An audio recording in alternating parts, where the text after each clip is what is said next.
Saudara-saudariku yang dikasihi Tuhan, berjumpa lagi dengan Romo Didik. Semoga saudara-saudariku semua dalam keadaan sehat, penuh semangat. Meskipun mungkin saudara-saudariku sedang sakit, sedang mengalami berbagai tantangan dalam kehidupan, tetapi yakinlah Tuhan pasti menguatkan dan memberkati saudara-saudariku. Dari tempat yang sederhana ini, dari taman tanam-tanamannya Romo Yuswito dan saudara-saudari yang merawatnya, pada hari ini kita akan mendengarkan sabda Tuhan dalam Injil yang akan kita dengarkan bersama-sama dan merenungkannya secara sederhana. Hari ini Minggu 4 Juli 2021, Pekan Biasa ke-14. Kita akan mendengarkan Injil Suci menurut Markus, bab 6 ayat 1 sampai dengan 6. Sekali peristiwa Yesus tiba di tempat asalnya, sedang murid-muridnya mengikuti dia. Pada hari Sabat Yesus mengajar di rumah ibadat, dan jemaat yang besar takjub ketika mendengar dia. Mereka berkata, "Dari mana diperolehnya semuanya itu? Hikmat apa pulakah yang diberikan kepadanya? Dan mujizat-mujizat demikian, bagaimana dapat diadakan oleh tangannya? Bukankah ia ini tukang kayu, anak Maria? Bukankah ia saudara Yakobus, Yoses dan Simon? Dan bukankah saudara-saudaranya yang perempuan ada bersama kita?" Lalu mereka kecewa dan menolak dia.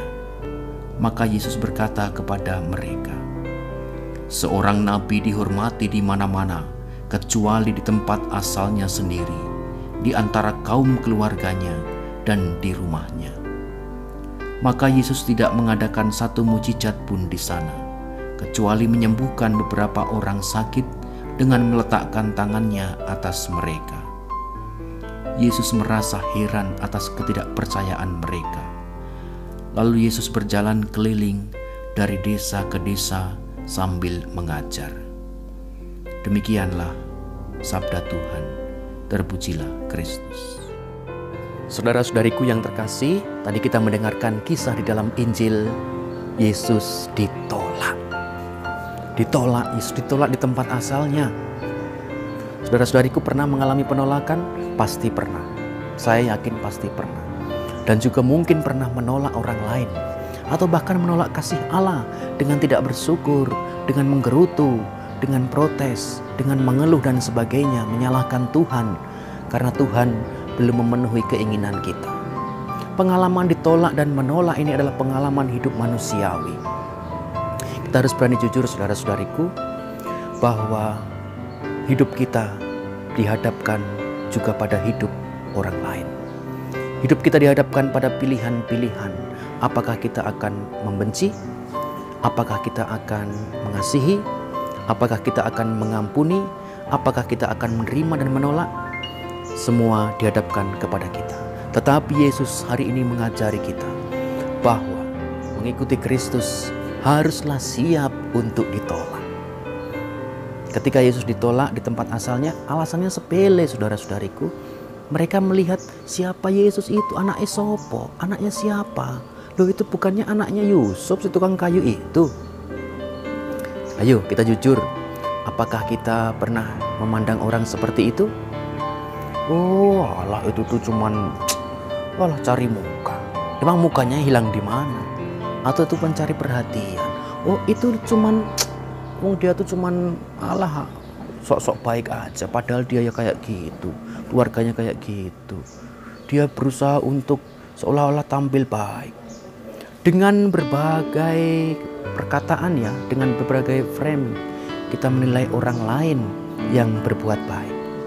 Yesus dalam Injil hari ini, kita lihat salahnya apa sih Yesus? Nggak ada salahnya Yesus di tempat asalnya. Yesus terkenal di mana-mana bisa menyembuhkan orang sakit. Yesus lagi naik daun. Tetapi karena apa? Karena mereka tidak suka atau benci. Namanya orang yang sudah tidak suka dan membenci, apapun yang dilakukan orang itu baik, pasti tidak akan ada baiknya. Dia akan mencari-cari terus kesalahan. Maka saudara-saudariku yang terkasih, Saudara-saudariku dan saya adalah pengikut Kristus. Kita diajari agar kita siap untuk ditolak.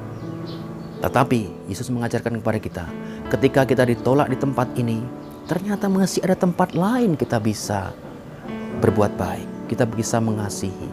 Ketika pintu kebahagiaan ini tampaknya tertutup bagi kita, masih ada pintu kebahagiaan yang lain. Tetapi tetap dasarnya adalah di dalam Kristus. Maka saudara-saudariku yang terkasih, saudara-saudari pasti adalah orang-orang yang sudah terbiasa berbuat baik. Jangan pernah berhenti berbuat baik hanya karena ada orang-orang yang tidak suka mengomongkan kita, menilai seperti ini. Teruslah berbuat baik karena Kristus pun mengajari seperti itu. Mungkin bagi saudara-saudari yang masih malu-malu atau ragu-ragu untuk terus berbuat baik, entah bagi gereja, entah bagi pastoran, entah bagi sesamamu yang membutuhkan, jangan ragu, jangan takut, tetapi tetap bersemangat dan teruslah untuk berbuat baik. Bagi saudara-saudariku yang mungkin masuk dalam kalangan orang-orang yang menolak Yesus atau menolak orang lain, bukalah hati, rendah hatilah, lembutlah hati, agar apa? Agar dirimu bisa menerima rahmat keselamatan. Karena dengan membenci, menilai orang jelek, dan keras hatimu, justru akan rugi sendiri karena tidak akan menerima rahmat keselamatan. Selamat berjuang, Tuhan memberkati kita semua. Amin.